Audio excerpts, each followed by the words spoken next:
l-udjenza tal-YouTube mana, halleluja. Minn madwar Għawdex u Malta. Nilqakom għal Good Friday Service, Good Friday Miracle Service. U jekk inti qed issegwina dak li ħajnata hawnhekk, jalla l-istess Spiritu Santu li qed jaħdem fik minn dar tiegħek, jew forsi qiegħed l-isptar, jew qiegħda f'xi home, jew qiegħda f'post fejn ma tistax toħroġ minn hemm, imma l-Ispiritu Talla iżurek fejn inti. Halleluja. Mela, ħammurru fil-ktib ta' Luqa. Kulħadd imur fil-ktib ta' Luqa flimkien miegħi. Luqa 22 u nsejjaħ il-laħ waħdejja hawnhekk. Luqa 22.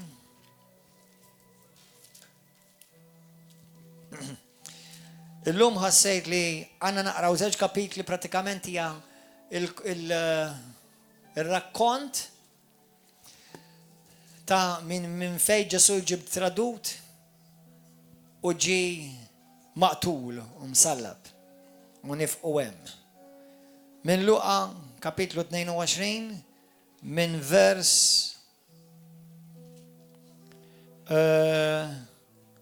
39. Minn vers 39.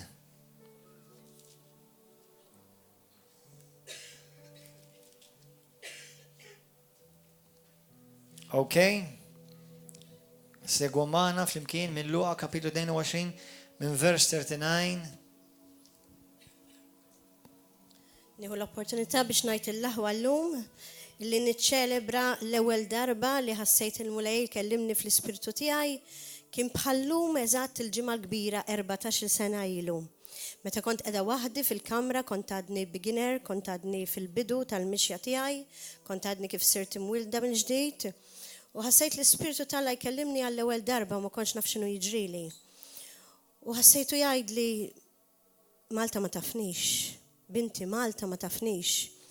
U dak il-ħin għadni niftakar li kont id-dar tiegħi qiegħda waħdi, kont għadni minix miż-żewġa lill-raġel tiegħi u qed inħares lejn iskrin tat-television u qed nara l-purċissjonijiet, qed nara l-istatwi.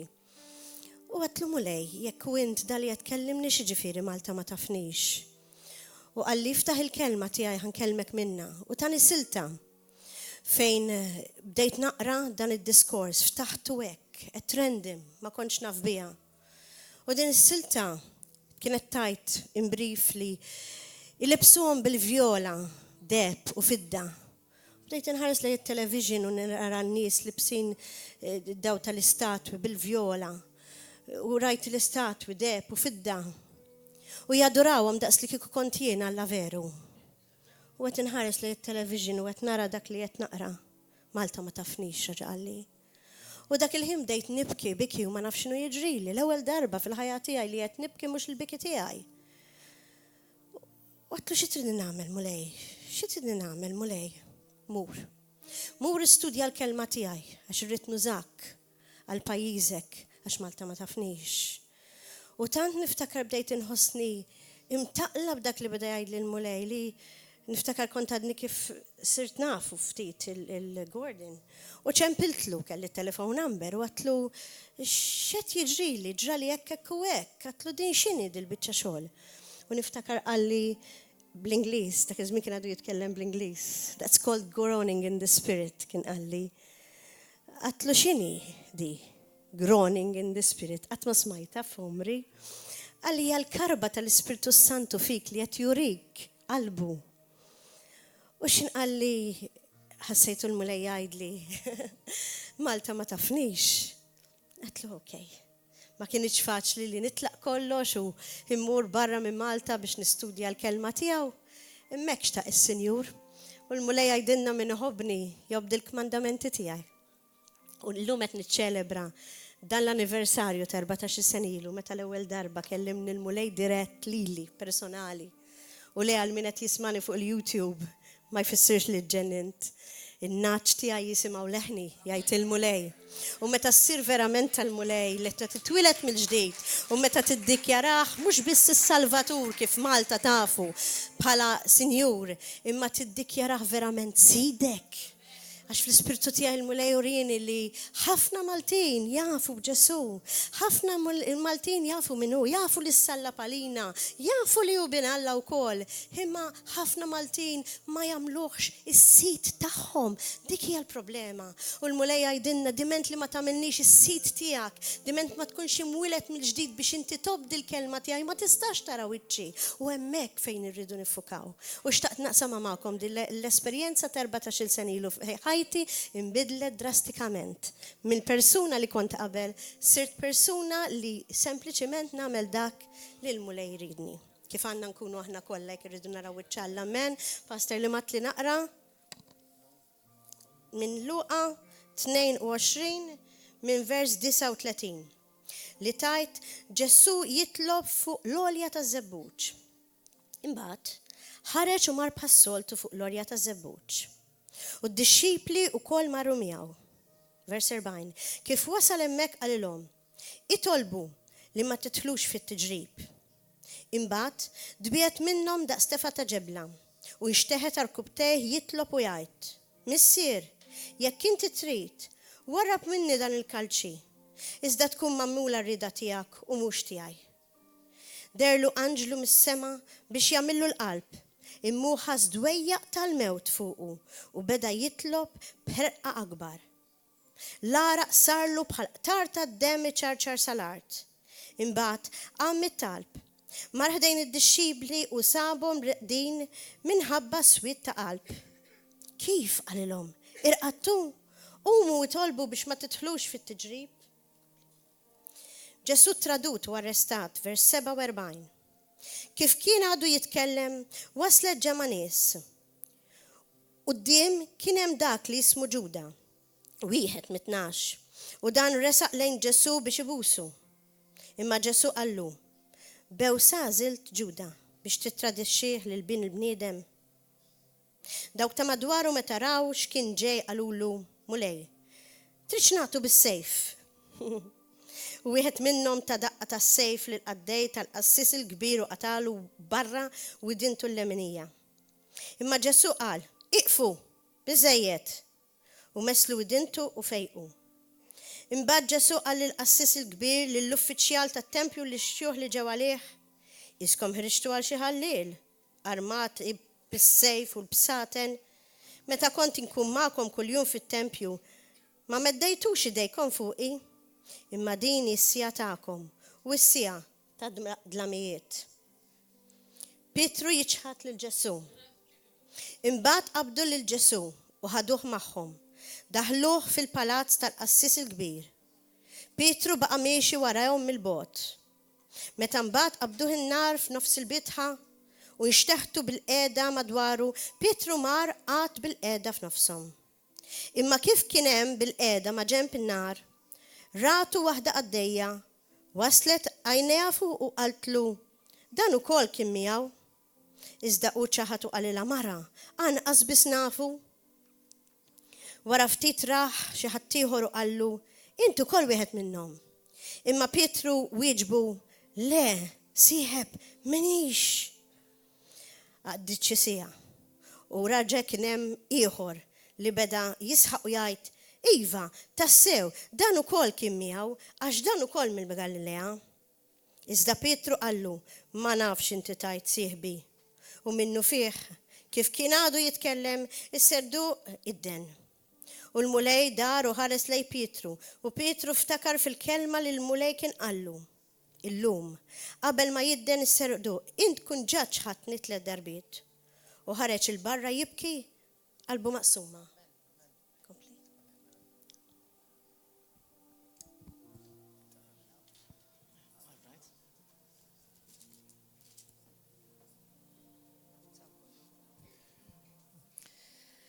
Ġesu mżebblaħ u msawwad. L-irġiel li kienu qegħdin iżommu lil Ġesu bdew jadduh biż-żufjett u jsawtuh. U għattowlu wiċċu u bdew jistaqsuh u jgħidulu: Aqta' minn tajjilek din id-daqqa, u qagħdu jgħajruh b'ħafna kliem ieħor. Meta sebaħ, iltaqet il-ġema tax-xjuħ tal-poplu, il-qassisin il-kbar u l-kittieba, u ħadu l-Ġesu quddiem is-sinidriju tagħhom. u qalulu, jekk inti l-Messija, ejdilna. Iżda hu weġibhom, jekk ngħidilkom ma temnux. Jekk nistaqsikom ma tweġbux. Imma min issa l-qudiem bin il-bniedem ikun bil-qiegħda b'naħa tal-limin ta' Alla li jista' kollox. U l-kol qalulu, inti mela li ben ta' Alla? Intom stess qegħdin teduh qalilhom, iva jien. Xi ħtieġa għandna iżjed ta' xieda qalu huma, għax smajni aħna minn fommu stess. Imbagħad qamet il-ġemgħa kollha u ħaduh għand Pilatu u bdew jakkużahu jgħidu, aħna sibna li dan il-bniedem qiegħed ixewwex lill-ġens tagħna, li mhuwiex iħalli lil min iħallas it-taxxa lil Ċeżari u li qiegħed jgħid li hu l-Messija s-Sultan. Pilatu staqsihu qallu, inti s-Sultan tal-Lud? U hu wieġbu, inti qiegħed tgħidu? Pilatu qal lill-qassisin il-kbar u lill-kotra tan-nies, ebda ħtija ma nsib f'dan il-bniedem, iżda huma baqgħu jinsistu jgħidu, qiegħed ixewwex lill-poplu u jgħallem fil-Ludija kollha ibda mill-Galilija sa hawnhekk stess. Kif sema dan Pilatu staqsa jekk dan ir-raġel kienx mill-Galilija. U meta sar jaf li hu kien min-naħa li kien jagħmel minna Erodi, batu qudiemu, għax f'dawk il-jiem Erodi wkoll kien Ġerusalemm. Erodi feraħ ħafna meta ra lil Ġesu, għax minn dak li kien sama fuqu kien ilu żmien jixtieq jarah, bit-tama li jara li jagħmel xi senjal. U għamillu bosta mistoqsijiet, imma Ġesu ma wiġbu xejn. Il-qassisin il-kbar u l-kittieba b'saħħna kbira fuqhom għadu jakkużawh. Imma Erodi, flimkien mas-soldati tiegħu, beda jżebilħu u jgħaddih biż-żufjett. Libsu libsa ta' kuluri l-ellex u reġa' batu quddiem Pilatu. Issa Erodi u Pilatu fl-imoddi kellhom għal xulxin, imma dakinhar saru ħbieb.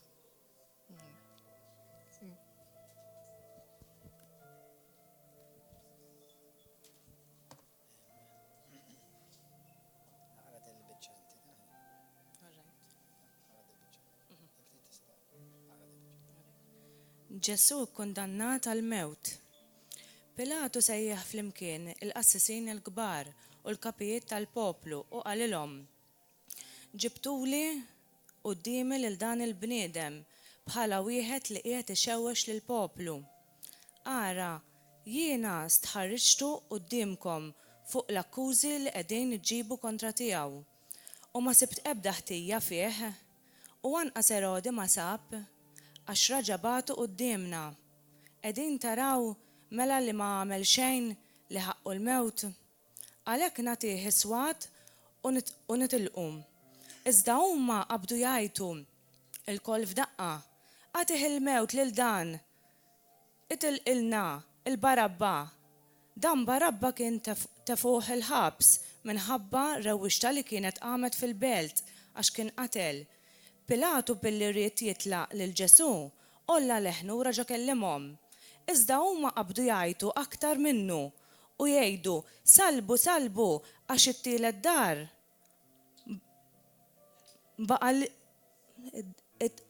dar baqa' lilhom. Imma dan x'għamel ħażin. Ma sibt fih ebda ħtija li ħaqqa l-mewt, mela nagħtih iswat u nitilqu. Iżda huma b'ħafna jgħid baqgħu jinsistu u jitolbuh li jkun imsallab sakemm fl-aħħar għaddiet tagħhom. Għalhekk Pilatu qataħħa li jsir kif talbu huma. Telqilhom lil min talbu, jiġifieri lil dak li kien mitfuh il-ħabs minħabba rewwixta u qtil u lil Ġesu tawulhom biex bħalma xtaqu.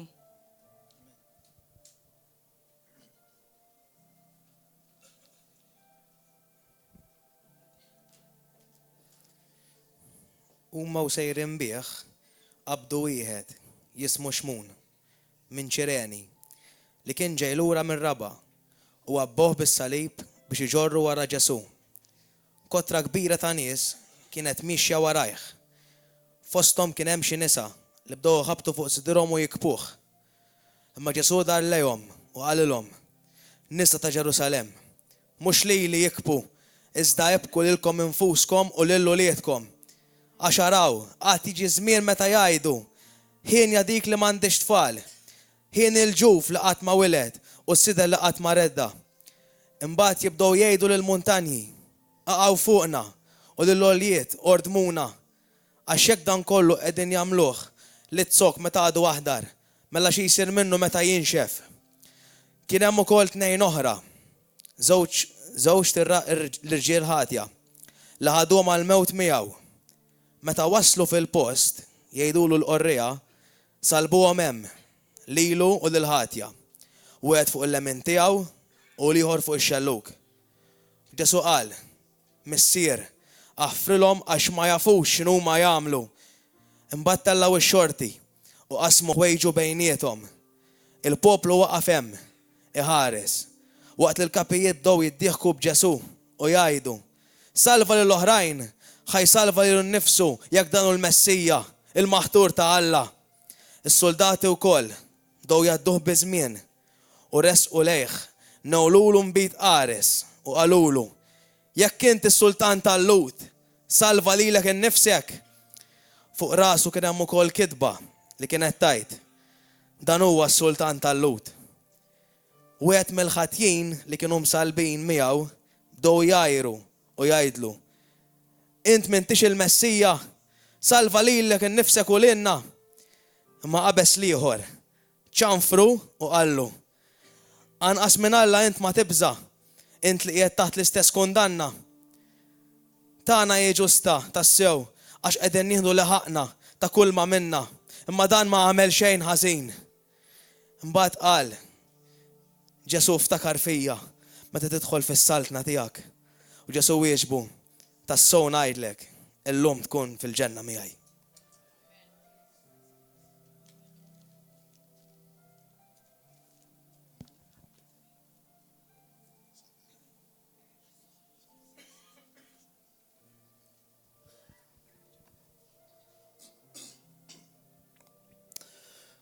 Għal-ħabta ta' 6 sija waqgħet dalma kbira fuq il-pajjiż kollu, sad-9 sija.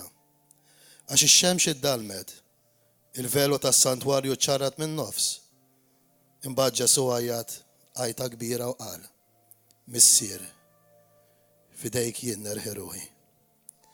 U kif qalek ħarġet ruħu. Iċ-ċenturjun meta rax ġara beda jfaħħal lil Alla u jgħid, tassew li dan il-bniedem ġust. U n-nies kollha li kienu nġabru hemm biex jaraw, meta raw dawn il-ġrajja reġgħu lura jħabbtu fuq sidirhom. Daw kollha li kienu jafuh għadu jaraw kollox mill-bogħod.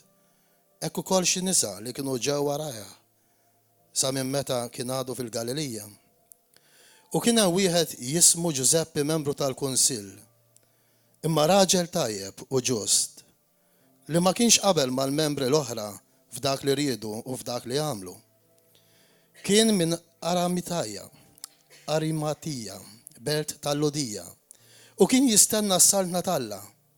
Dan marant Pilatu talbu l-ġisem ta' Ġesu. Niżlu mis-salib kefnu fl-iżar u qegħdu f'qabar maqtuħ fil-blat, li fih kien għadu ma tqiegħed ħadd. Dakinhar kien jum it-tħejjija u s-sibt kien qoddu beda. In-nisa li kienu ġew mill-Galilija ma' Ġesu marru wara Ġuseppi u raw il-qabar u kif kienu qiegħdu l-katavru. Imbagħad reġgħu lura, ħejjew il-fwejja u l-mirra. Is-sibt għaddawh fil-mistrieħ skont il-praċett tal-liġi. Alleluja. Grazzi Mulej, kellimtna l-lejla Mulej tiġa bil-kelma tiegħek. Nemmen li bħallum madwar 2000 sena ilu, naħseb fis-sema kien hemm diqa.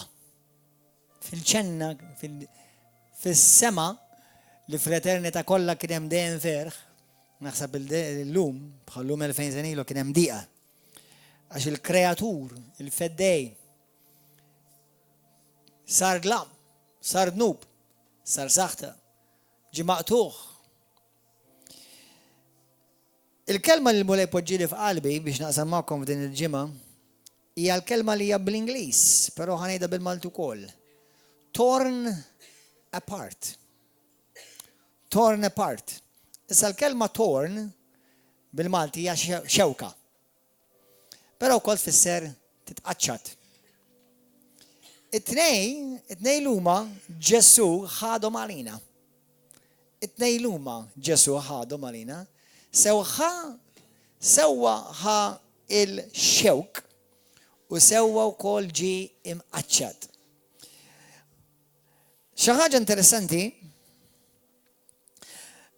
nemmen ukoll li f'dan iż-żmien l-eternità waqfet għal-mument. Jekk hemm alloġġ fis-sema, li ma naħsibx li hemm alloġġ per se, imma li naħseb is-sema waqfet still. Infatti hemm aċċenna liha fil-Iskrittura, fil-Apokalissi. U kien hemm silenzju ukoll li l-Apokalissi tagħmel aċċenna liha. Ġesu ġie mqaċċat bl-Ingliż he was torn apart spiritualment. Sa naraw għadi. Ġie mqaċċat he was torn apart emozjonalment. Ġie mqaċċat physically. He was torn apart physically. Ħankomplu naraw aħra x'hemm ħafna affarijiet minn naraw il-Ġesu Kristu li ġie mqaċċat. Fittixt il-kelma torn fil-Bibja u l-Bibja titkellem ħafna fuq ix-xewk. Tafu li Ġesu Kristu x'għamlulu? Għamlulu kuruna ta' xewk. Infatti, ħansejjaħ waħda lil ċafetta Marjella, please. Just Edmond, ejlaw Edmond.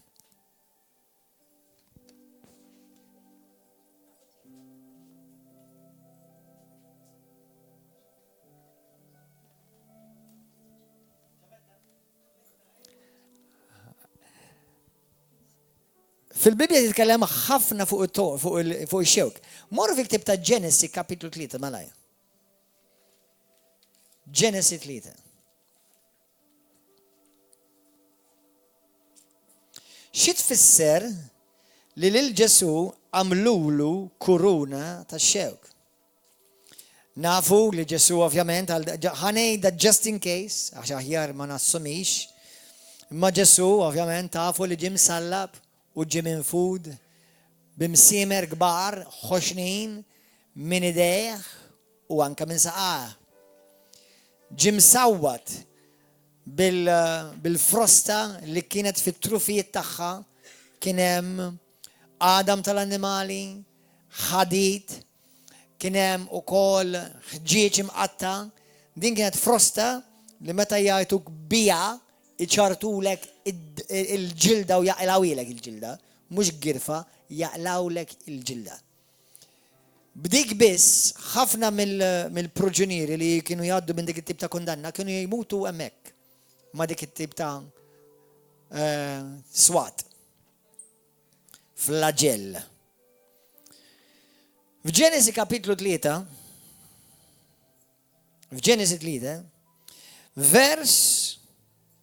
ħamor vers 18.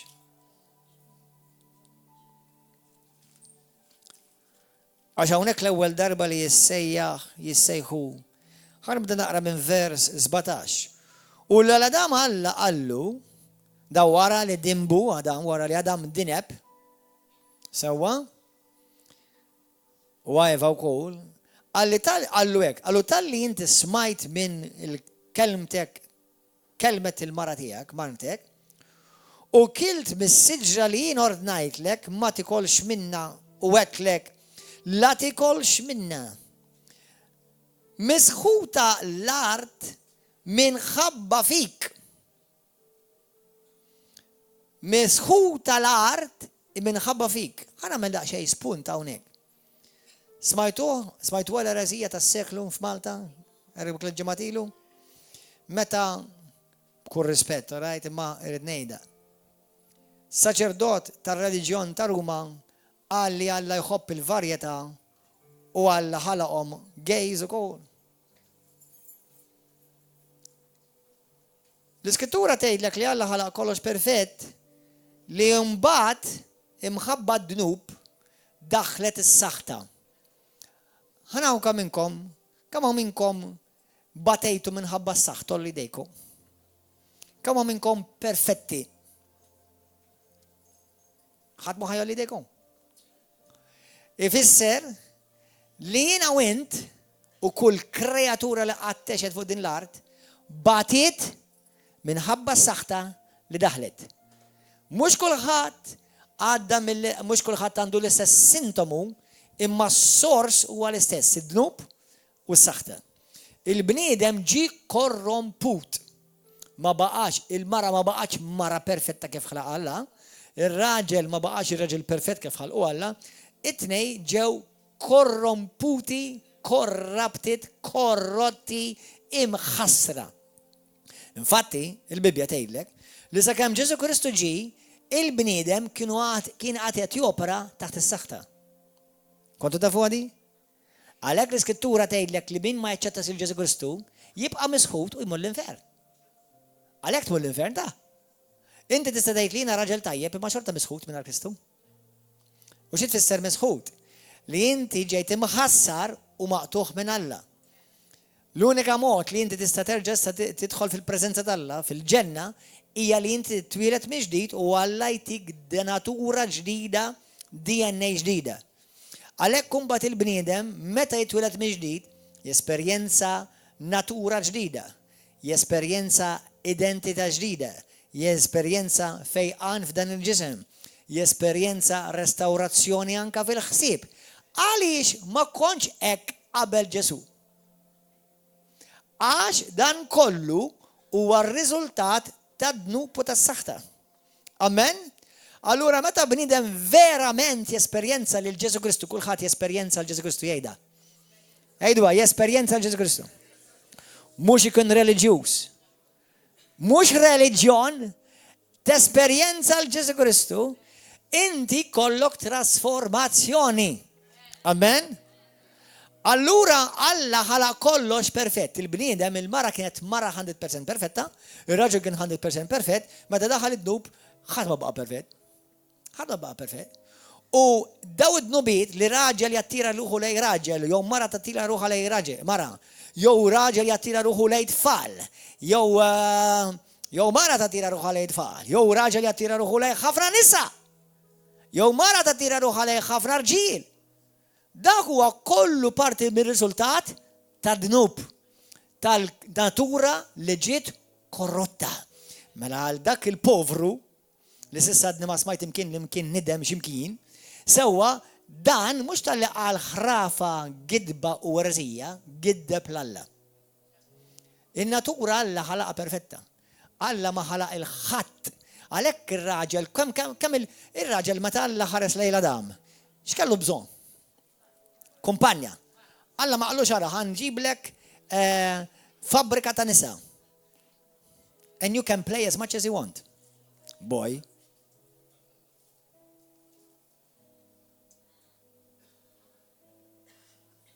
Mara waħda kienet biżejjed għalih u qatt ma jaħseb tgħid mara oħra ħaniprova l-oħra sa, ħaniprova l-oħra. Dak kollu daħal mir-riżultat tad-dnub. Amen. Halleluja. Imma dan għaliex qed ngħidu, għax wansi daħlet is-saħta, jiena u inti, il-Bibja tgħidlek, Ġesu, fil-ktieb ta' Ġenesi kapitlu 3 u kapitlu 2, li l-bniedem xiex ġie magħmul. Għalhekk kull bniedem li jitwieled fid-dinja huwa misħud. Toħduwix bi kbira, hija l-Bibja xtajt. U misħut ma jfissirx li inti tkun tax-xitan, tfisser li inti maqtuħ minn Alla. Għalhekk issa inti titwieled minn ġdid biex tkun terġa' ħaġa waħda ma' Alla. U titwieled, amen? Jiġifieri jekk inti għadek qatt ma twieled minn ġdid, il-lejla għar ma tmurx toħroġ minn hawn u ma tkunx imwieled minn ġdid. Għax inkella tista' tkun raġel tajjeb, tista' tkun raġel reliġjuż, tista' tmur il-knejjes kollha ta' Malta, sewwa u xorta tkun għadek taħt is-saħta. Amen? Mela titwieled mill-ġdid. Dak huwa kliem Kristu. Mela. U hawnhekk jgħid il-mulej. Mela, tal-li inti smajt minn klim martek u kilt mis-siġra li ordnajtlek biex ma tikolx minna u hekk lek la tikolx minna, misħu tal-art minħabba fik, bit-taħbit tikol minna u l-jim kollha ta' ħajtek. Xewk u għalli tnibbitlek. Mela ix-xewk x'jirrepreżenta barka jew saħta? Infatti fil-Bibja, fi ktib ta' Iżajja, fi ktib ta' Eżodu, fi ktib ta' Deuteronomju, kull meta jissejħu x-xewk dejjem tirrepreżenta saħta. Mhux bis-saħta x'hemm affarijiet oħrajn li jissemmew, u ħansemmihomlok. Però l-żgur fejn jirrepreżenta x-xewk, fejn Alla titkellem fuq ix-xewk, l-żgur ma hemmx il-barka. Żgur, is-saħta qegħdem żgur, però żgur li ma hemmx il-barka. Naraw ftit passaġġi fl-imkien. Mela Ġoswa 23. Ġoswa 23.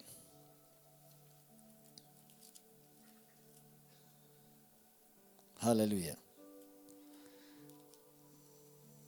Il-lejla jekk inti soffri minn mart, minn oppressjoni, minn depressjoni, minn uġieħ f'ġismek, ma jfissirx li Alla ma jħobbokx, ma jfissirx li inti mhux m'għandekx qalb għal mulej, imma dan kollu il-mart dejjem huwa saħta. Hello. Il-mart huwa dejjem saħta. L-uġieħ f'ġismek huwa dejjem saħta. Id-depressjoni huwa dejjem saħta. Ħanaraw il-lejla x'għamel Ġesu. Speċjalment illum ħanagħmel ċen u ħanifoka fuq il-kuruna tax-xewk. Għax wara dik it-batija kollha.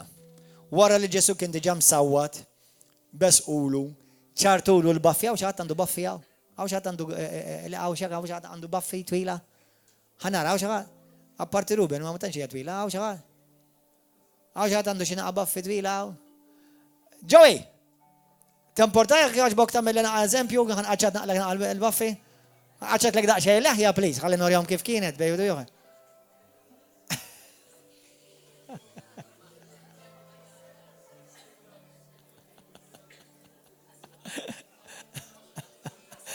Ruben, jimporta tiġi tamil naqa volontier, għan għacċat lek wahda l-baffi, għan għacċat ilek, għalli jifmuni sew. Il-Bibja tgħidlek għaċtulu l-baff il-ġesed, mhux għaxru ilu ta' bil-ġilet, għabdu għaw ċartuwa.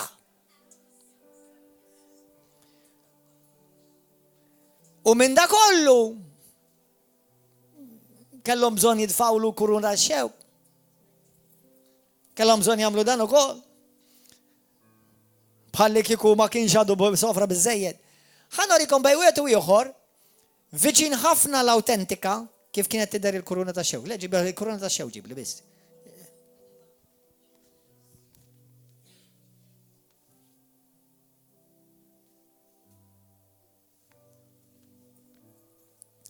Tarawa?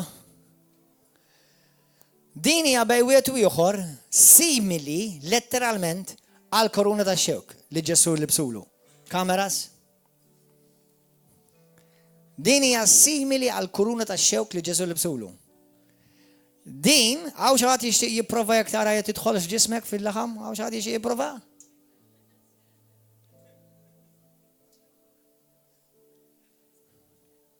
Għaw xaħat jixtieq jipprova. Għaw xaħat jixtieq jikkrava jekk tara taddilux mir-rasu. Għaw xaħat jixtieq jarak. Aħwa. Dawn huwa xewk li meta daħlet is-saħta id-dinja bdiet tintalabih. Ħaxix tax-xewk. Pjanta tax-xewk. Skont studjużi jgħidu l-inqas spina kienet madwar 3 centimeters. L-inqas. 3 centimeters għamxin tajt int. Xi daqs di għara, daqs zizzajra, daqs di l-inqas. Is-saraw di. Di għandek jisu xie 6 centimeters, 7 centimeters.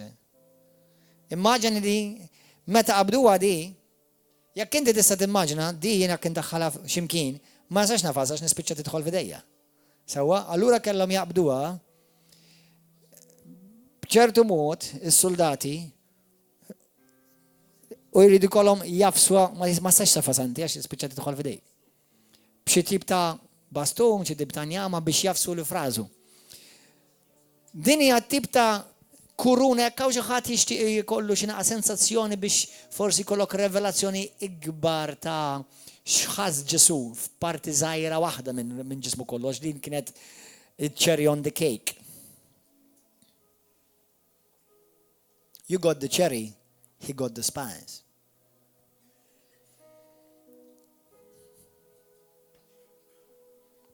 Però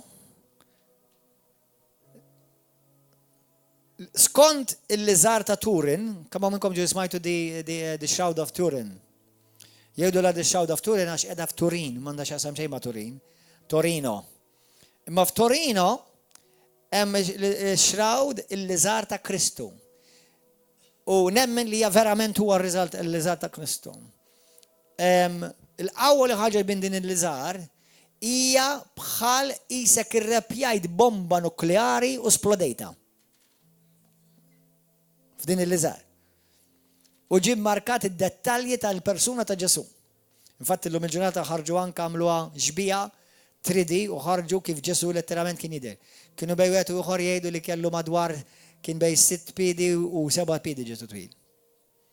U fil-liżar anka joħorġu pereżempju fej wiċċu kien minn fuq, fej għajnejh kienet baxxa, fej il-baffi kienet imqaċta. Però waħda mill-affarijiet, peress li nitkellmu fuq ix-xewk, fil-liżar ukoll jidher minn fejn ix-xewk ħareġ minn ġo moħħu.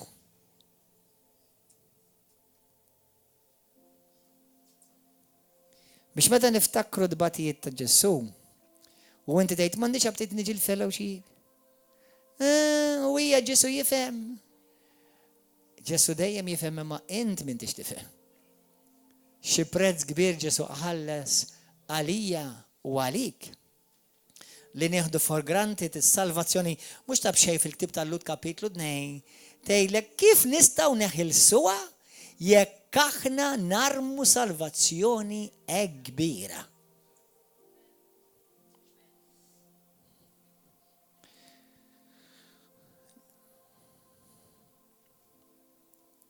Xi tfisser din?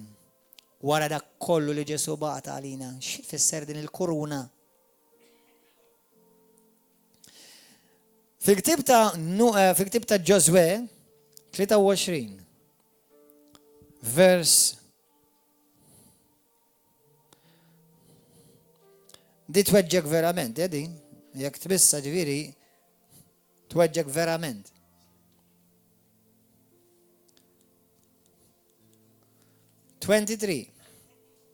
Verse 13. Xtajt il-mulej. Hallelujah.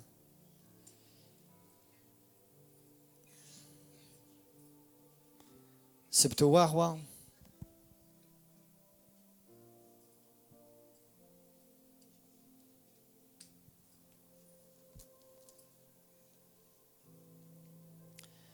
Hawnhekk tgħidlek. Kunu għafu li dawk il-ġnus minn qudiemkom u jkunu għalikom xibka ta' tfixkil, frosta għal ġembejkom u xewk fajnejkom.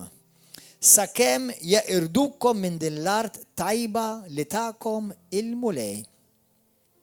Mela number 1, ix-xewk tfisser oppressjoni.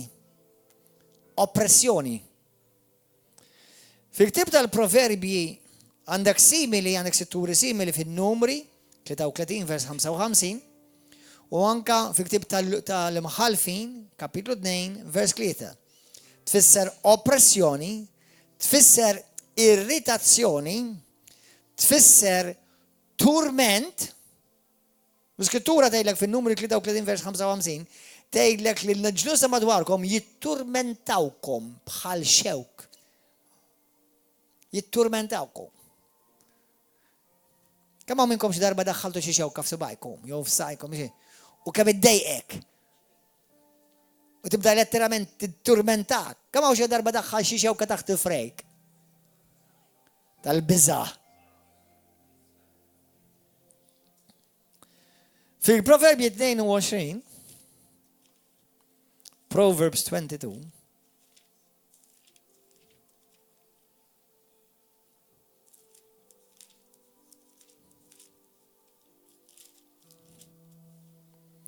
xi tgħid l-Iskrittura vers 5. Tgħid. Triq il-ħażin ikollha xewk u għawġ. Stenna ftit. Ġesu triqa tiegħu kienet ħażina? Kellu triq ħażina l-mulej? Imma bata bħal wieħed li kellu triqtu ħażina. Jiġifieri fejn hemm it-triq tal-ħażina m'hemmx barka fil-ħajja tiegħu. Ġesu għalhekk bata bħal wieħed li huwa misħud. L-Iskrittura tgħidha issa narawha wkoll. Fil-ktieb tal-Proverbi 24 vers 31 tgħidlek li l-ħlas tal-bniedem għaż-żien huwa xewk. Ara Ġesu kif ġie trattat, Ġesu ġie bħal wieħed għaż-żien, bħal wieħed kriminal, bħal wieħed ippersekwitat, bħal wieħed itturmentat, bħal wieħed irritat, bħal wieħed oppressat. Fil-ktieb ta' Eżajja kapitlu 5 vers 6, Alla jgħid lill poplu tiegħu li jibatilhom peress ma mxewx miegħu u ma baqgħux jobduh, jimlilhom artom mimlija xewk u ma tagħmilx artom iktar frott. Alla ħares lej Kristu u tratta l-Kristu bħalli kieku għamel id-nubit kollha tad-dinja. Għax Iskrittura, avolja ma għamilhomx, għamilnihom aħna, imma patta għalihom hu avolja għamilnihom aħna. Fil-ktieb ta' Eżajja kapitlu 7, vers 19 sa 24, Alla jippronunċja saħta fuq il-poplu tiegħu ukoll li tbedu mit-triq tal-mulej. Tgħid li pastor, illum Alla jippronunċja saħta? X'tgħid l-Iskrittura? X'taħsbu l-mulej jippronunċja saħta llum jew le? Iva jew le, yes, jew wrong, you're right. Jew somewhere in the middle. Mela, ħanelkom x'tgħid l-Iskrittura fil-ktieb tat-Testament ġdid, mhux post wieħed, ħafna postijiet, speċjalment pereżempju Mark kapitlu, sta taqrawha, għajna qrawha. Morru mara Mark, qrawha bajnejkom. X'taħseb Alla jippronunċja saħta jew dejjem jitfal barka? Dejjem jitfal barka l-mulej? Il-barka għal kulħadd bla kondizzjoni ta' m'hemmx tagħmel tinkweta xejn imbierek xorta.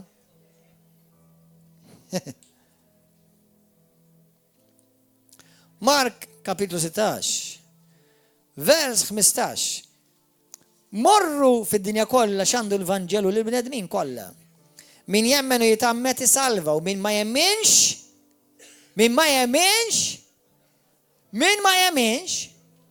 ikkun ikkundannat. Mela mhux imbierek jekk inti ikkundannat, jekk inti smajt il-Vanġelu. Ġiet l-opportunità f'ħajtek biex timxi wara Kristu u ċħattu inti jekk qatt ma tindem, inti qiegħed taħt il-kundanna. Hemm il-kundanna tal-Alla fuq rasek. Ħanorikom oħra ħa. Morru fi Ġwanni 3. Ġwanni 3. Xi jfisser ix-xewk? Fejn hemm ix-xewk? Fejn il-ġudizzju tal-Alla sar. Hekk tfisser ix-xewk fil-Bibja. Fejn ġie l-ġudizzju tal-Alla. Għalhekk Alla kien jgħidulhom fit-Testament Qadiem ħafna drabi. Tagħmlux kompromessi man-nazzjonijiet l-oħra. Tadurawx l-Alla tfolos tagħhom. Tagħmlux pattijiet magħhom. Tiżżewġux in-nisa tagħhom. Għax jekk tagħmlu hekk, isiru għalikom bħala saħta u bħal xewk madwarkom jirritawkom, joppressawkom, idejqukom, jattakkawkom. Ek tgħid il-kelma. Araw xejn il-kelma. Verse 63. Verse 63. Sorry, 36. Min jemmen fliben, verse 36. Min jemmen fliben talla, għandu l-ħajja ta' dejjem. U min ma jobdix, min ma joqgħodx għall-liben talla, min ma joqgħodx għall-liben, ma jarax il-ħajja, imma tibqa' fuqu il-korla, sena tgħid, indunajtu tgħidu tibqa' fuqu. Qed tinduna li tgħid tibqa' fuqu mela qiegħda fuqhom diġà. Mela min jiġi jipritkalek għax Alla, il-kulħadd ħajsalva. Jak id-dib għallimu profetta falz, imġijal u ispirat mid-demonji. Alla, l-unika raġuni li jħobb li u li l-ek tafali, għax ċattajna l-ibnu ta' għax kiku jina wind, irridu nifacċaw il-korla talla. Anzi, is-sentenza tal-korla tagħna tkun għada fuqna. Għaliex inti tista' tkun religious, tista' tmur tarfa l-vari, tista' tmur tagħmel l-opri tajba, tiġħad il-Kristu u dritt għall-infern. Dritt. Għaliex? Għaliex, għax iskrittura tgħidlek f'Lut kapitlu 9:27, tgħidlek il-moment il-bniedem imut, dak il-ħin stess jiġi f'ġudizzju. Dak il-ħin stess jiġi il-ġudizzju. Jekk inti għandek il-Kristu għal-ħajja ta' dejjem. Jekk inti ċħadt il-Kristu għall-infern ta' dejjem. Morru waraw testimonjanzi. Speċjalment testimonjanzi li jisostnu jisaxħu l-kelma ta' Kristu. Taf kemm hemm testimonjanzi fuq l-internet ta' nies li mietu u kellhom opportunità u barka kbira li jerġgħu jiġu lura. U dawk li mietu minn Kristu. Xi ħaġa tal-għaġeb hija di. Mela minn nies kollha li studjaw jgħidulhom NDEs, near death experience. Min nies kollha li studjaw anke sew jekk kienu atei, sew jekk kienu buddisti, sew jekk kienu musulmani, jew kienu kristjani, kollha kemm huma dawk li kellhom opportunità jiġu lura, kollha ma' Kristu ntaqgħu. Ħadd minnhom intaqa' ma' Buddha, ħadd minnhom intaqa' ma' Confucius jew Muhammad, kollha anke jekk kienu ma' Kristu ntaqgħu. Jekk kienu buddisti xorta ma' Kristu ntaqgħu. Għalhekk Ġesu Kristu huwa l-unika triq tas-salvazzjoni. Mem l-ebda knisja li s-salva. Għara ma tmux taħseb Halleluja tu ċawċ bija l-mulej.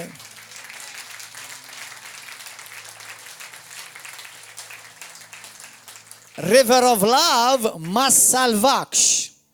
River of Love huwa biss strument fidejn il-mulej biex tajnek issib is-salvazzjoni. U jekk inti qed tiġi hawnhekk u għadek qed tilab mad-demonju u qgħod attent għax tispiċċa miegħu l-eternità. Sewwa, le, jekk jiġi xi kattolku jgħidilkom inti tkun kattolku biex issalva għamelu hekk ara. Għidlu dak li qed tistassa, għidlu apparti li ma tfisser xejn għalija u ma tfisser xejn għal Alla, għidlu qed tgiddeb u qed tikkontradixxi kliem Kristu stess. Għidlu jekk inti tiffaċċja l-Alla fuq għadik għidlu go for it. Sewwa, però lanqas l-ebda knisja protestanti, l-ebda knisja apostolika jew evanġelika, Salvatur biss wieħed hemm. Ġesu Kristu. Amen. U dik ma ħallijiex il-mulej fidejn xi ħadd ieħor biex jieħu ħsiebha, aj ma hej. Murġib il xi ħadd għandu l-manipolju fidejh tas-salvazzjoni. Aj ma. U hekk hawn min irid, u Ruma għal ħafna snin hekk għamlet ħasbu li kellhom il-manipolju fidejhom li jistgħu jgħidu l-min isalva u ma jsalvax. Salvazzjoni fidej, il-ċwievet tas-salvazzjoni tal-ħajja ta' dejjem din fidej Kristu. Apokalissi kapitlu 1 tgħidlek li tgħidlek ċwievet tal-eternità tal-ħajja ta' dejjem din fidej. Halleluja, li inna tagħna ċwievet ukoll tal-awtorità fuq id-demonji, fuq is-setat tal-infern. Sewwa, u jekk jiena nagħtik il-Kristu, Sa ċertu punt isni wkoll qed niftaħlek il-bibin tal-ħada dejjem, ma mhux jien is-salvazzjoni, jiena l-ħmara li waslek għas-salvazzjoni. Amen. Halleluja. Meta tisimgħu il-verità, anke jekk toqorsok ta' għajdlu mulej grazzi tal-li qed nisma' l-verità. Amen. Għax il-verità teħilsek. Amen. Halleluja. Grazzi mulej. Ġesu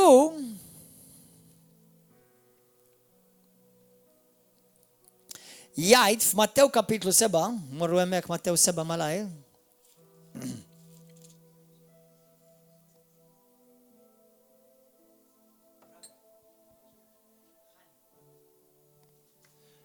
Halleluja. Mattew 7 vers 16.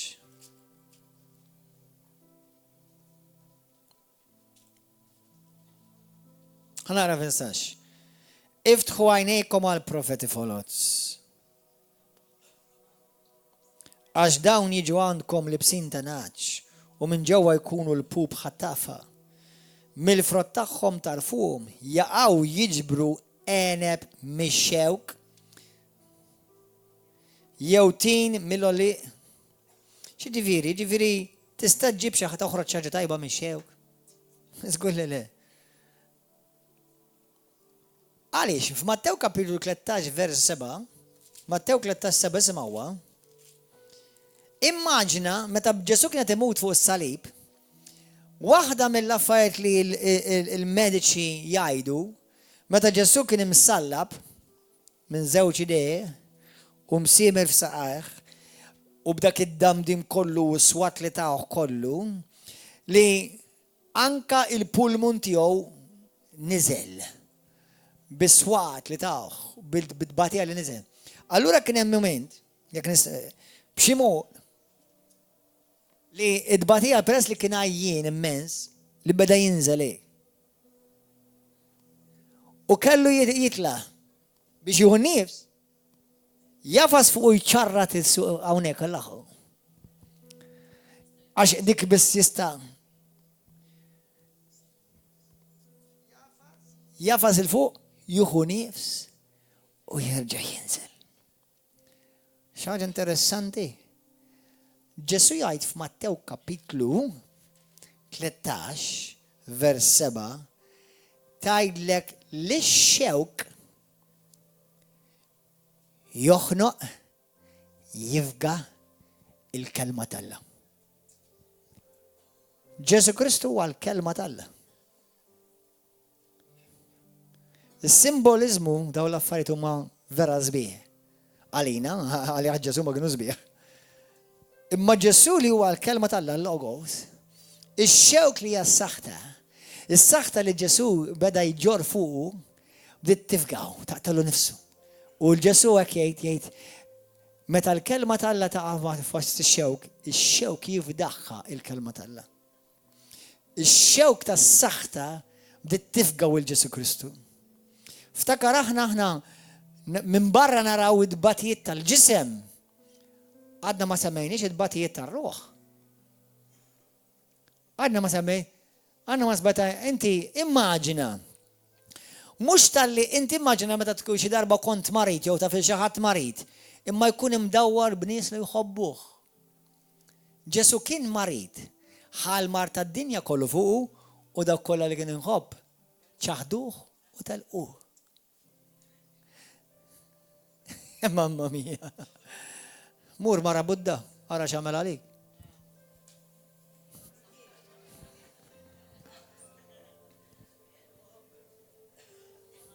Mur wara l-profeti folots l-oħra.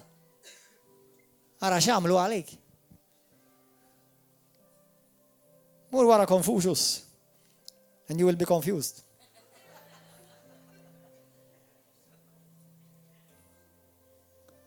Mur wara Brahma u tikdmek xi Brahma.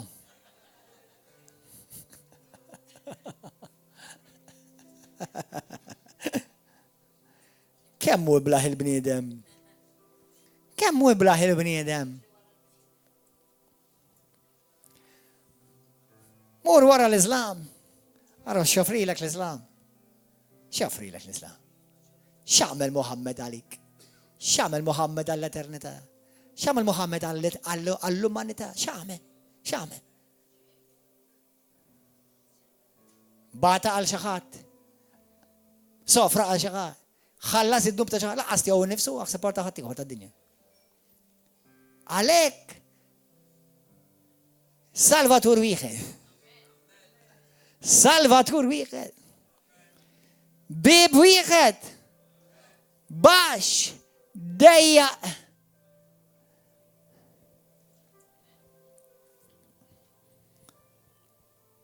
Halleluja.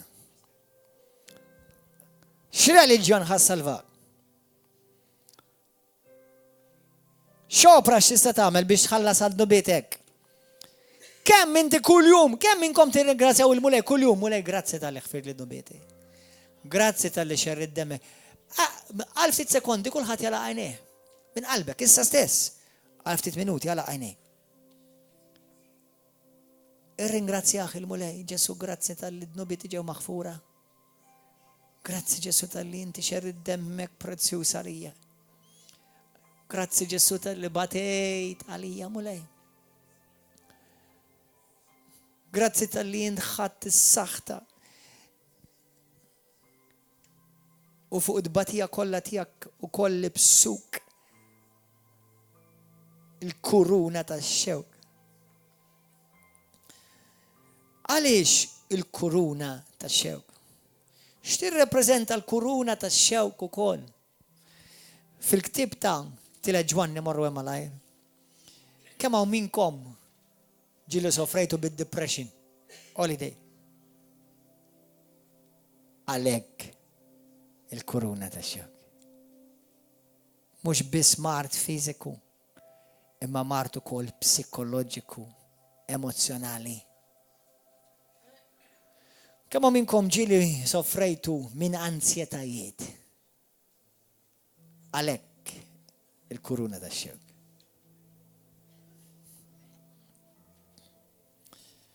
Fit-tieni Tila Ġwanni fl-aħħar ktieb qabel l-Apokalissi. Vers 2.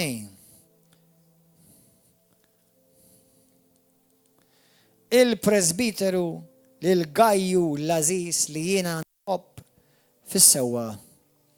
Aziz, nitlob lill-Alla li kollox imurlek tajjeb u li tkun f'saħħtek. U l-istess bħalma insejjer tajjeb f'ruħek. Fejn ruħek? Morru fl-ewwel Tessalonikin kapitlu 5 malaj. Vers 23. 23. 1 Thessalonians 5:23. U Alla taslimi qaddiskom f'kollox u jżommkom sħaħ bla mit-tifsa fl-ispirtu, fir-ruħ u fil-ġisem. Sa ma jiġi sidna Ġesu Kristu. Mela Ġesu f'dina spiritualment, emozjonalment, mentalment u spiritualment, emozjonalment u fizikament.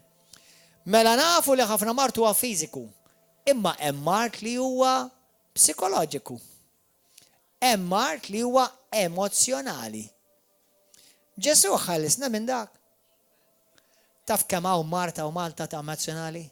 Taf kemm hawn mart mentali f'Malta? Aħwa. Tħossok xbed? Ma taf li dik saħta? Taf li saħta dik? Mart mentali saħta ta'. Inti tafu b'xi marda barka? Jekk hija marda, taqa' taħt is-saħta. Infatti, fil-ktieb ta' Deuteronomju 28 jissejjaħ mart tal-ġenn. Iġġenninlek moħħok. Mbagħad tgħidlek ukoll vers wieħed minnhom tgħidlek lu l-mart kollu li mhux qed jissema f'dan il-ktieb. Dan il-mart jiġi fuqkom meta s-saħta tinżel fuqkom. Imma Ġesu Kristu sar is-saħta għalina. Ġesu ħal mart tagħna kollu għalina. Kemm hawn minkom taħsbu li Ġesu Kristu fejjaqna spiritualment? fejjaqna spiritualment. 1, 2, 3, 4 and a half. 5, 6. Tafux imkien fej Ġesu jgħid li Ġesu fejjaqna spiritualment? Laqqas hemm vers wieħed fil-Bibja fuq għalik. Ġesu fejjaqna fiżikament u emozjonalment. Spiritualment lilek ma fejqekx, lilek weldek minn ġdid. Halleluja.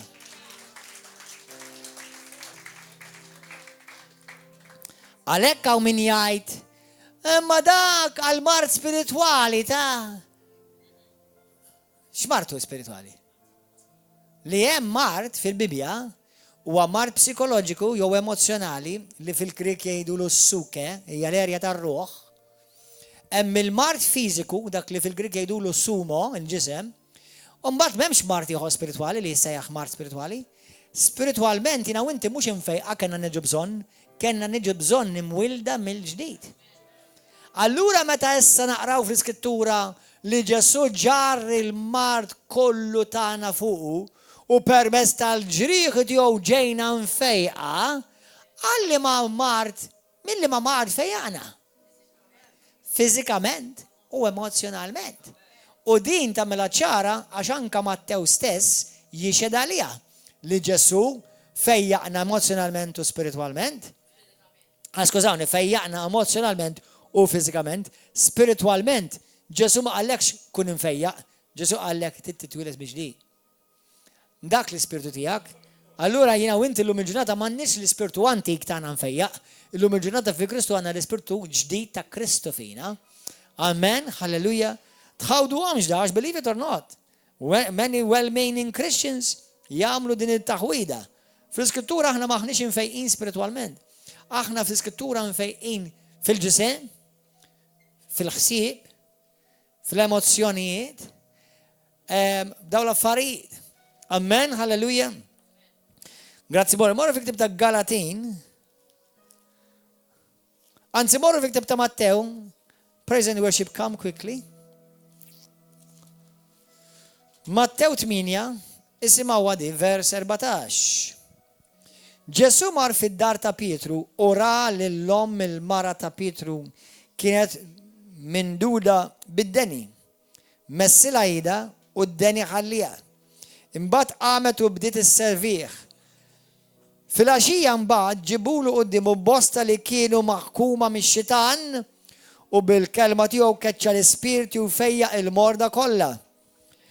Biex hekk iseħħ dak li kien imgħad permezz tal-profeta Eżajja meta qal u rafa fuqu id-djufija tagħna u tabba bil-mar tagħna. Mela hawnhekk Mattew qed jikkwota l-profeta Eżajja minn Eżajja 53. X'martu dak? X'mart kellha il-mara ta' il-mara ta' Pietru? X'tib ta' mart kellha? Deni, dak x'martu dak? Mart fiżiku. U hawnhekk qed jikkonferma Mattew li dik l-iskrittura ta' Eżajja qed jirreferi li Ġesu ġar fuq il-mart tagħna fiżiku. Amen. Fejjoritkom fl-ewwel Tessalonikin kapitlu 5 vers 23 u tielet Ġwanni kapitlu 1 vers 2 qed jgħidlek li Alla hija fir-rida tiegħu li inti mhux tkun sewwa fiżikament, mhux biss tkun sewwa spiritwalment, imma wkoll iridek tkun infejja emozjonalment. Ħanejdilkom aħwa, jekk inti kont abbużat sesswalment, inti għandek bżonn il-fejqan emozjonalment. Jekk inti ġejt abbandonat tifel, abbandonat tifla, ommok u missirek tal-quk, għabri inti l-lum forsi fizikament b'saħtek, imma għandek qalbek, ħsibietek imkisra. Dak xinu, xtib ta' fejqanu da? Dak fejqan emozjonali. U believe it or not, il-mar tal-ġisem jider malajr, imma għal-mar tal-ruħ ma jivimx malajr. Jekk inti kont rejected, jekk inti rajt il-lom u kull missirek dajem jgħatu, jidġildu, jidaw, joffendu, aħwa, dak huwa mart li inti għandek bżon, titfiq minnu. Jekk inti konti naf, xaħat kien jibbulijak, jekk mux forsi sessualment, bil-klim. Da li l-ek kissillek l-suke tijak. Għandek bżonn is-suka tiegħek jiġi mfejjaq. U Ġesu dat ngħidu dal-messaġġ għax aħna ta' spiss nippritkaw fuq il-fejqan u naraw ħafna nies ifiqu. Però llum il-mulej fakkarni fil-kuruna tax-xewk. Għaliex minn ġismu kollu kienet baqa l-aħħar ħaġa, il-kuruna. Biex jalaq kollox, biżgur ikun fdik minn kollox. Mill-mart fiżiku, mill-mart emozjonali u minn kull kondizzjoni oħra tad-dinja li ġiet kontra tiegħek.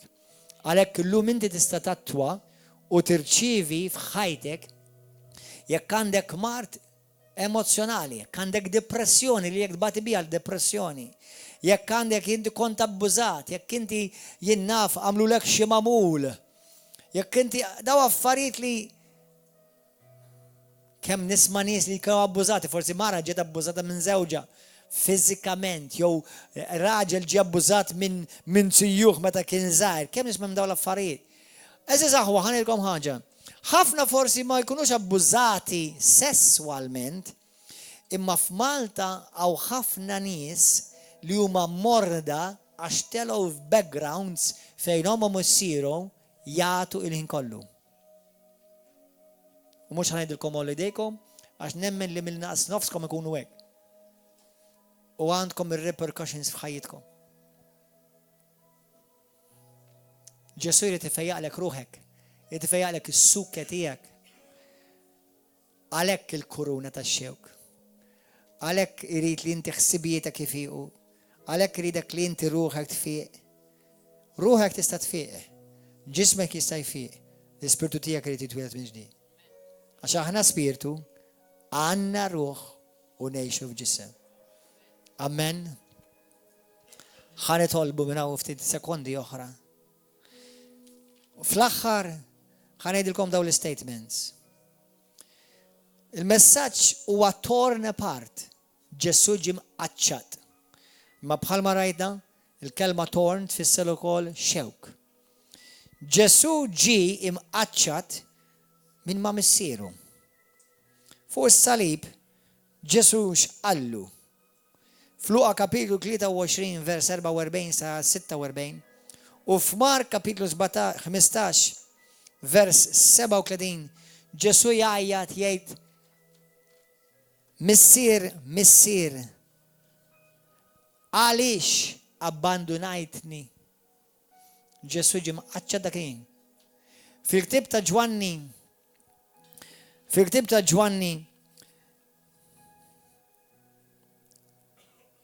vers 46 f'Ġwanni kapitlu 20. Ġesu jgħidlek fil-moment li Ġesu kienet qed imut fl-aħħar minuta, fl-aħħar ftit sekondi ta' ħajtu fuq din l-art, Ġesu qal fidejk jiena nikkommetti l-ispiritu tiegħi. Into your hand I commit my spirit. Jew nkella fl-iskrittura tgħidlek u Ġesu reħa ruħu. Dak il-ħin x'ġaralu Ġesu. Aħna għedna biex il-fidwa tkun sħiħa, Ġesu kellu jiġi mċaħħa, dak kollu li kellek tgħaddi minnu inti Ġesu għadda minnu. Ġesu ġie mwarrab temporanjament biex inti ma tiġi mwarrab u miċħud qatt minn Alla għall-eternità. Halleluja. Għalhekk dak il-ħin Ġesu ġie maqtuħ imqaċċat minn mal-missier. Issa ma nafux kemm 3 ijiem, 3 minuti, 3 sekondi. Imma kienet mument fl-eternità fejn Alla l-missier u l-liben kien hemm firda. Halleluja. Ġesu ġie mħaċċat u mqaċċat minn mal-apostli l-kbar ħbieb tiegħu. Ġesu ġie mqaċċat minn ommu u l-ħbieb tiegħu. Ġesu ġie mqaċċat minn dawk l-eżiż intimi li kienu ħobb. Ġesu ġie mqaċċat mid-dinjetà tiegħu ta' umanu, ta' raġel. Il-Bibja tgħidlek fi-ktib ta' Eżajja 52 li l-immaġni tiegħu xbija tiegħu laqqas kienet tingħaraf bħala bniedem.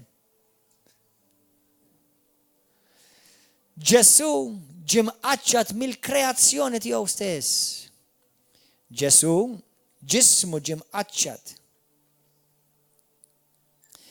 Bħallum 2000 sena ġiet miktuba l-istorja tal-ikbar imħabba biex int ma tiġi qatt mitluq, mifrud, abbandonat biex Alla jista' jgħidlek lilek ma nibbandonak qatt u ma nitigilek qatt.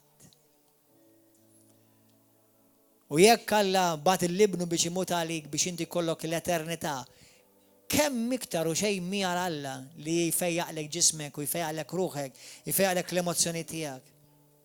Hallelujah. Are you ready to receive? Lest tirċiv il-lewm?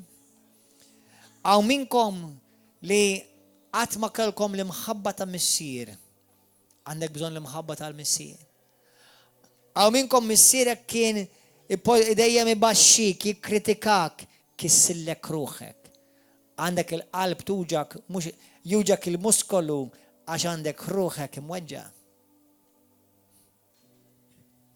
Dawn waġġat li Ġesu Kristu biss kapaċi jfejjaq. Ejjem baxxa rasna.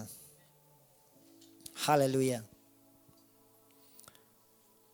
Meta tara x-xewk ftakar li x-xewk jirrepreżenta saħta u minflok libislu kuruna ta' re, libsulu kuruna ta' saħta. Ġesu sar saħta lina tgħidilna l-Bibja dejlek fi ktib ta' Galatin 3:13. Dak li ma kienx saħta sar saħta għalina. Dak li ma kienx dnub sar dnub għalina. Illum jekk inti għandek luġieħ f'ġismek, jekk għandek il-mar f'ġismek, jekk għandek luġieħ f'qalbek, dawk huma kollha riżultat tas-saħta li daħlet f'din id-dinja. U Ġesu ħadu kollu għalik. U l-mulej jridek li inti tgħix sħiħ b'saħħtek, speċjalment jekk verament timxi u tgħix għalih. Jekk vera tgħix għalih, tista' tkun meħlus, tista' tkun infejjaq illum. Halleluja. Glorja l-mulej. Jekk inti tgħidli pastor illum nixtieq ngħid il-Ġesu jiġi f'ħajti salvani u jkun is-sit u s-salvatur ta' ħajti, jekk dal-persuna hija int, olidek fejn inti, għaw xi ħadd illejla jagħti ħajtek il-Ġesu Kristu. 1, 2, min iktar 3, min iktar 4, glorja lilek mole qaddis, min iktar. Hallelujah. 5, thank you Jesus, min iktar tixtieq tagħti ħajtek il-Ġesu. Ħanejdilkom mistoqsija oħra ħwam. Jekk inti tgħid li pastor jiena nemmen f'Ġesu, imma minix lest nabbanduna id-dnub. Id-dnub apparti li Alla jobodu, imma d-dnub jkisser lilek. Id-dnub joqtol lilek. Id-dnub imarrat lilek. Allura meta inti qed tgħix fid-dnub, qed tħalli aċċess ta' bib miftuħ beraħ u ma tistax keċċih lid-demonju għax inti tgħidlu idħol. Anzi qed tgħidlu irridek. Irridek ta' Ġesu, imma irrid id-dubku. Eżiż aħwa, id-dnub huwa l-għadu tiegħek, believe me. U ħafna minnkom tafu li d-dnub huwa l-għadu tiegħek. Għax id-dnub jisir hekk minn dak kollu li Alla għandu għalik. Illum jekk inti tgħidli pastor jiena lest li nabbanduna l-ħajja ta' dnub, biex inhi, jekk hux żina, jekk hux adulteru, jekk hux gideb, jekk hux droga, jekk hux inhi. Ara, jekk inti ma tistax timmaġina dak li qed tagħmel inti Ġesu jagħmlu, mela għadnu. U x'inhu? Tista' jkun qasqis. Da, kliem ħażin. Jekk ma tistax timmaġina Ġesu jagħmlu dan, mela dak għadnu. Amen. Jekk inti qed tiffornika mal-boyfriend u mal-girlfriend. Dinja waħda mill-iktar dibsin għar-raġuni għax ħafna aħna mtellin fid-dinja li la tħobbu u la tħobba mela ma bidesek ma fija xejn. Il-biċċa hija aħwa. Għal-gvern ma tkun tagħmel xejn ħażin u laqqas importaħ. Imma quddiem Alla tkun qed tuħu xi ħaġa illegali li mhijiex tiegħek. Allura id-demonju għandu dritt jaksek. Imma tista' tgħid mulej jiena rrid nibda ħajja ġdida. Halleluja. Dan huwa dnub qarriq. Mhux għax l-oħrajn mhumiex għaliex? Għax id-droga taf li qed teqirdek. Jekk tisraq taf li ħadmur il-ħabs. Jekk tikdeb taf li tista' tinqabad, imma jekk tagħmel is-sess b'daqshekk x'fih ħażin. Jekk inti tgħid li ta' Kristu u inti qed kollok x'taqsam ma' tfajla jew mal-boyfriend jew ma' raġel li mhux martek, jew mhux żewġek, jew ma nafx mhix martek. Sfortunatament qed iweġġak. Qed iweġġak. Il-grazzja tal-mulej biss tista' tgħinek. Almenu inti llum għaraf li hija xi ħaġa li Alla jgħidilna fuqha li ma jridekx tgħix fih għal tiegħek stess. Mbagħad ħalli lill-mulej jgħinek biex toħroġ minn dik l-istil tal-ħajja. Halleluja, la ilu jistennik daw is-snin kollha mhux ħajaqta' qalbu llum minnu mal-għada żgur. Amen. Halleluja. Ejja nitolbu. Daw kollha li lejtu jdejkom, kulħadd iqum bil-wifqa. Daw kollha li lejtu jdejkom jew suppost lejtu jdejkom. Halleluja, halleluja, halleluja. Thank you, Jesus. Sira baba kuru bushata dakada sata. Daw kollha li lejtu jdejkom, jew xtaqt tolli jdejk biex nitolbu miegħek, għamel kuraġġ bla mistħija ersaq hawnhekk il-qudiem biex nitolbu miegħek.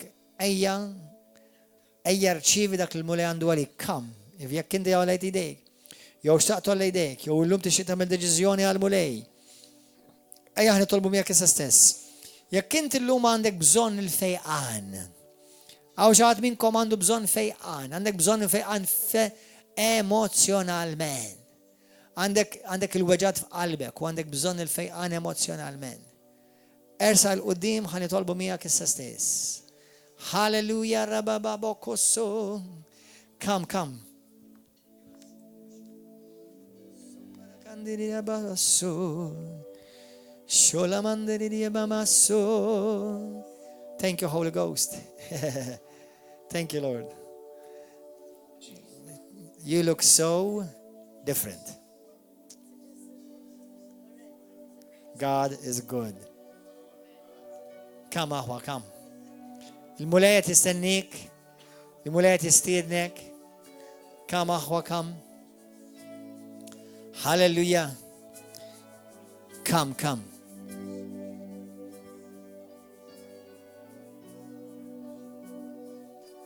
Tkellem mal-mulej fejn inti.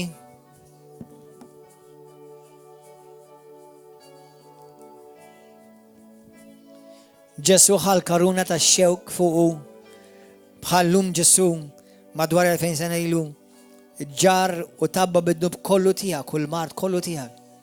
U la ġarru għalik inti llum tista' tibda ħajja ġdida, fejqan, saħħa, ferħ, ena, paċi, mimlija bl-maħabba tal-mulej. Filled with the love of the Father. It's better you put on the headphones. Hallelujah.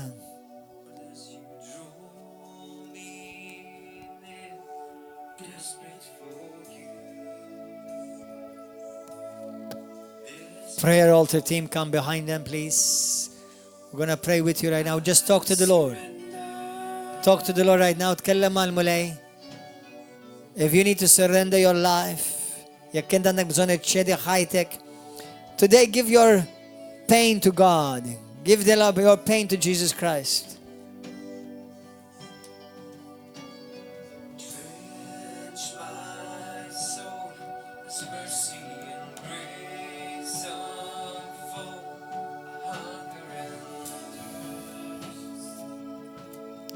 Hunger and thirst.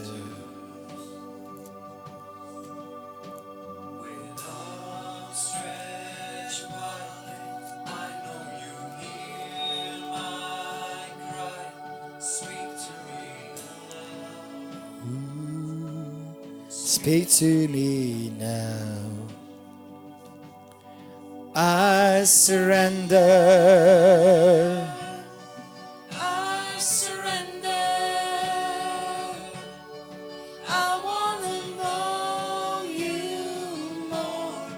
I want to know you more. I surrender. I surrender.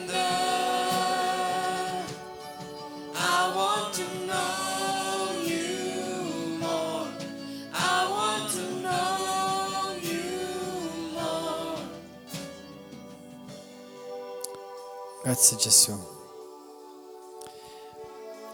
Il-lejla l-mulej